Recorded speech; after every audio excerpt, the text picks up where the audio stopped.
नमस्कार मंडळी, स्वागत आहे तुमचं रसिकाज रेसिपी मराठीमध्ये. चला तर आज बनवूया भोगीची भाजी. तर बघा एकदम रसरशीत अशी भाजी तयार झालेली आहे. रेसिपीला सुरुवात करूया.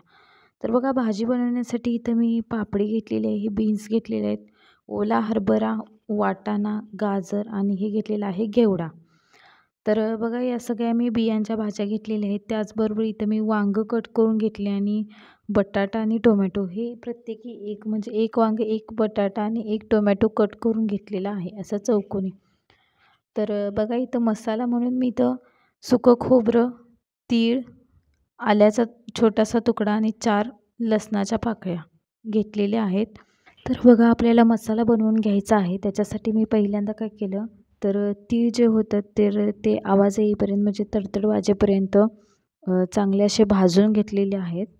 तर तीळ भाजून झाल्यानंतर मी लगेचच सुकं खोबरं भाजून घेणार आहे. तर बघा हे खोबरं तुम्ही खिसूनसुद्धा घेऊ शकता, पण मी इथं याचे मोठे असे तुकडे केलेले आहेत. त्याचबरोबर आलं आणि लसूण थोडंसं हलकंसं भाजून घ्यायचं आणि त्याच्यानंतर आपल्याला याची मिक्सरला जाडसर पेस्ट बनवून घ्यायची आहे.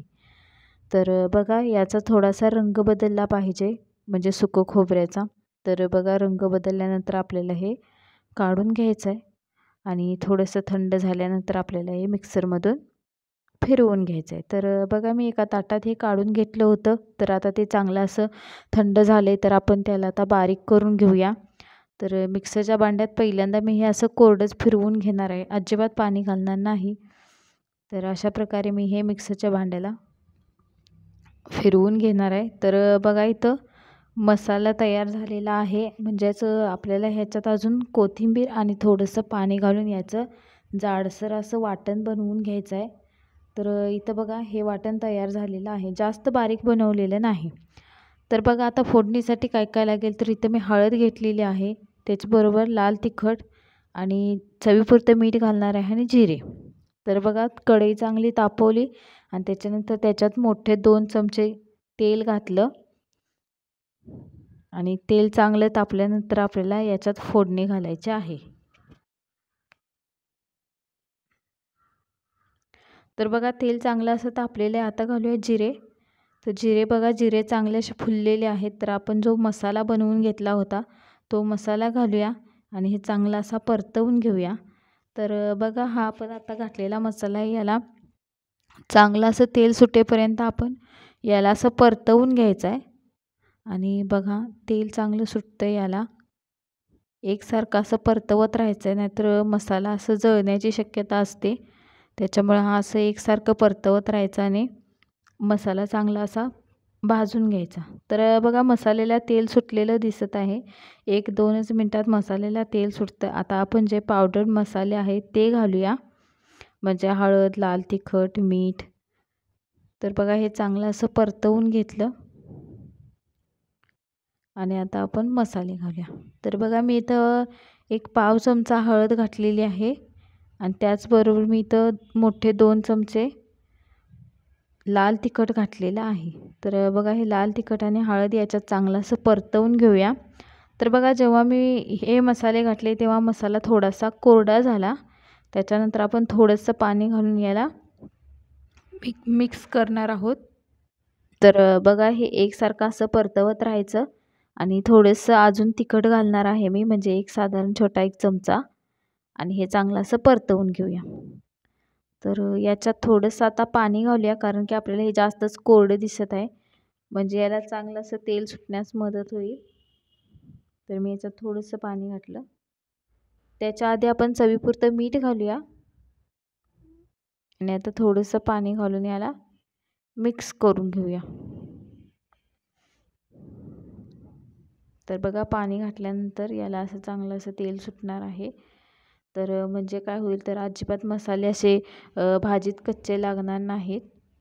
आणि याच्यावरती एक झाकण ठेवून 2 मिनिटांसाठी ठेवून देऊया, म्हणजे काय होईल, तर जे मसाले आपण घातलेले आहेत त्याला चांगलं असं तेल सुटण्यास मदत होईल.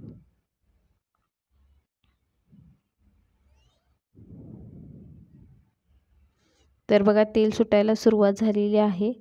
आता आपण याच्यावरती झाकण ठेवणार आहोत आणि 1-2 मिनिटांसाठी याला तेल सुटू देणार आहोत. तर बघा झाकण ठेवलं, झाकण काढल्यानंतर तुम्ही बघू शकता मसाला असे चांगले असे शिजलेले आहेत. आणि आता याच्यात आपण घालणार आहोत भाज्या. तर बघा मसाल्याला असं टेक्स्चर खूपच छान आलेलं आहे आणि रंग पण चांगला आलेला आहे. आता आपण याच्यात भाज्या घालून घेऊया. तर ज्या मी शेंगांच्या आणि बियांच्या भाज्या होत्या त्या सगळ्या एकत्र करून घेतलेल्या आहेत आणि ह्या भाजीत घातलेल्या आहेत. तर आता आपण ह्या भाज्या घातल्या, त्याच्यानंतर बटाटा घातला, टोमॅटो घातला आणि त्याच्यानंतर वांगी घातलीत आणि हे चांगलं असं परतवून घ्यायचं, म्हणजे मसाला सगळीकडे लागला पाहिजे. अशा पद्धतीनं आपल्याला हे एकसारखं असं परतवून घ्यायचं आहे 2 मिनटं.